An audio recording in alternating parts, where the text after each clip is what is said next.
இதில் முக்கியமாக கூற வேண்டிய சில விடயங்கள் என்னவென்று சொல்லி சொன்னால், இந்த கல்வி திட்டமிடலின் போது பல குறைகளை இந்த அரசாங்கங்கள் செய்கின்றது. உதாரணமாக இந்த முன்பள்ளி ஆசிரியர்களை பொறுத்தமட்டிலே பல முன்பள்ளிகள் நகர சபையின் கீழும் பிரதேச சபைகளின் கீழும் இயங்கி வருகின்றது. அதே போன்று இராணுவத்தின் அதாவது கடற்படையின் கீழும் சில முன்பள்ளிகள் இயங்கி வருகின்றது. அந்த முன்பள்ளிகளிலே கல்வி கற்பிக்கின்ற ஆசிரியர்களுக்கு போதிய அளவான கொடுப்பனவுகள் வழங்கப்படுகிறது, சம்பளங்கள் கொடுக்கப்படுகின்றது.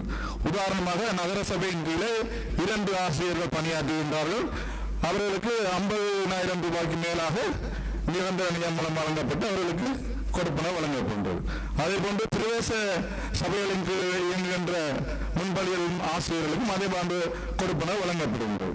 அதே போன்று கடற்படையின் கீழே முள்ளிக்குளத்திலே என்கின்ற முன்பள்ளியிலேயும் அதே போன்று அவர்களுக்கும் ஒரு 50,000க்கு மேலமான கொடுப்பனவு வழங்கப்படுகின்றது. அப்ப இந்த திட்டமிடல சிஸ்டத்துல நிறைய சேஞ்சஸ் செய்ய வேண்டி இருக்குது. இந்த நிர்வாகத்தை ஒரே கட்டமைப்புகளை கொண்டு வந்தார். அதாவது முன்பள்ளிகள் அனைத்தையும் நகர பகுதியிலே என்கின்ற முன்பள்ளிகளை நகர சபைக்கு கீழும், அதே போன்று பிரதேச சபைகளுக்கு கீழே அந்த பிரதேசத்தில் வருகின்ற முன்பள்ளிகளை பிரதேச சபை கீழும் கொண்டு வந்தால் ஓரளவு இந்த இவர்களின் பிரச்சனைகளை நிவர்த்தி செய்யக்கூடியதாக இருக்கும். நான் இப்ப கடந்த எங்கள் அமர்வுகளே நான் பேசியிருந்தேன். உண்மையிலேயே எங்களுக்கு 2 ஆசிரியர்கள் தான் இருக்கிறார்கள் இந்த முன்பள்ளியிலே.